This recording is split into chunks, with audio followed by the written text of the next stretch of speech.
দুর্নীতি দমন কমিশন বিষয়ে যে কমিশন শিরোনাম 55 যে দাবি, সেখানে 300 টাকা হ্রাস করার যে প্রস্তাব, তার বিষয়ে আমি দুই তিনটি বিষয় কথা আপনার সামনে উপস্থাপন করতে চাই। এখানে আমরা লক্ষ্য করি আমাদের যে দুর্নীতি দমন কমিশন, এই কমিশনের যে স্বাধীনতা নিশ্চিতকরণ, এ বিষয়ে আসলে আমরা হতাশ। কারণ দীর্ঘদিন থেকে আমরা লক্ষ্য করছি এখানে স্বাধীনতা বলে তাদের কিছু থাকে না, একটা প্রভাব তাদের উপরে বিস্তার করে। চেয়ারম্যান ও কমিশনার নিয়োগ স্বচ্ছ অংশগ্রহণমূলক যে সার্চ কমিটি করার কথা, সেটিও আমরা লক্ষ্য করি না, বরং পছন্দ আলোকে আমাদের চিন্তা, দৃষ্টিভঙ্গি এবং একটা আদর্শকে সামনে রেখে সেখানে তাদেরকে দেওয়া হয়।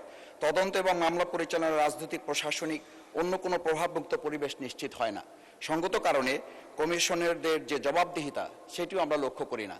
আমরা আজকে লক্ষ্য করি যে গতকাল কুমিল্লার একটি বিষয় 300 বিধিতে এখানে আলোচনা হয়েছে, কিন্তু আলোচনা তো হওয়ার কথা ছিল যে পুলিশ পরিদর্শক নোয়াখালীর হাতিয়ায় তিনি যে ধর্ষণের সে অভিযোগ পরিবারের থেকে করা হয়েছে, সেই বিষয়ে তো আজকের স্বরাষ্ট্রমন্ত্রী আসলে এখানে বিধিতে তার আলোচনা হওয়া উচিত ছিল।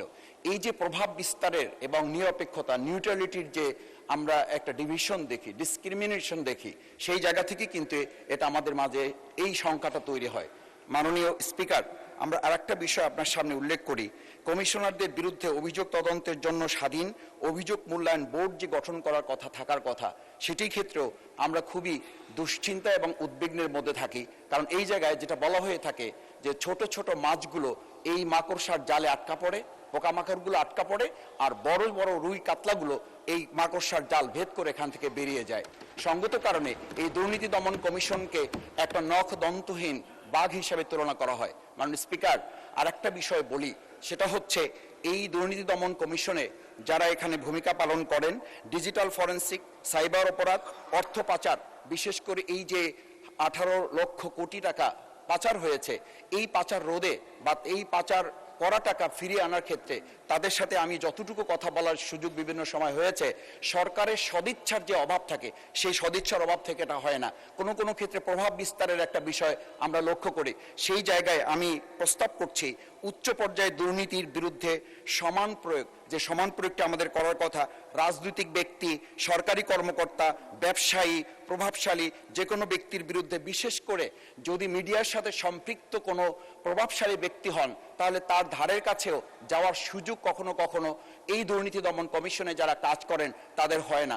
মাননীয় স্পিকার, আর একটা বিষয় আমরা এখানে উল্লেখ করি, সাক্ষী এবং তথ্যদাতাদের সুরক্ষা। এমনও হয় যারা এই বিষয়ে এই মাননীয় সদস্য 1 মিনিটে শেষ করুন। অনেক ধন্যবাদ মাননীয় স্পিকার আপনাকে। আমরা এই যে প্রভাব বিস্তারের বিষয়টি দেখি যে সাক্ষী এবং সুরক্ষা যারা দিবেন তাদের সুরক্ষাটা দেওয়া হয় না। সঙ্গত কারণে প্রভাব বিস্তার করার যে একটা বলয় আমরা লক্ষ্য করি।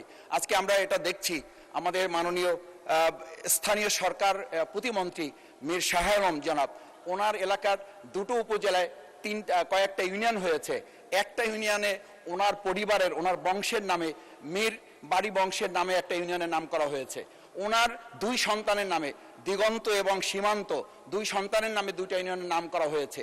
এটা যদি বর্তমান সময়ের একটা পরিস্থিতি হয়, আমরা মাননীয় প্রধানমন্ত্রী ওনার পরিবারের সদস্যের নামে একটা প্রতিষ্ঠান করতে চাওয়া হয়েছিল, উনি নাকচ করেছেন, আমরা বাহাবা দিয়েছি। তা আমরা তো মনে করি প্রধানমন্ত্রী যেটা চান সেটাই তো ওনাদের হওয়ার কথা, কিন্তু প্রধানমন্ত্রীর হয় না, ওনাদের নিচ থেকে এটা হয়।